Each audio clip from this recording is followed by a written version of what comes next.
Pepeng Moro kasi mas mabakit pa yan sa akin.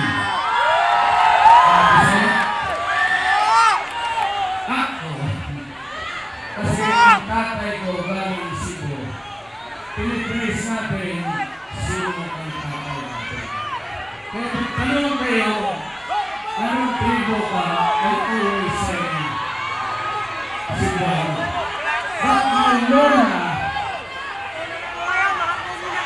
ang nanay na nanay ko, Maranao. Pero ang lola ko, Chinese.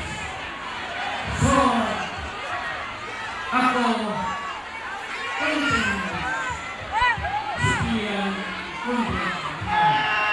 pero ang anak ko yung vice mayor sa Davao, ang asawa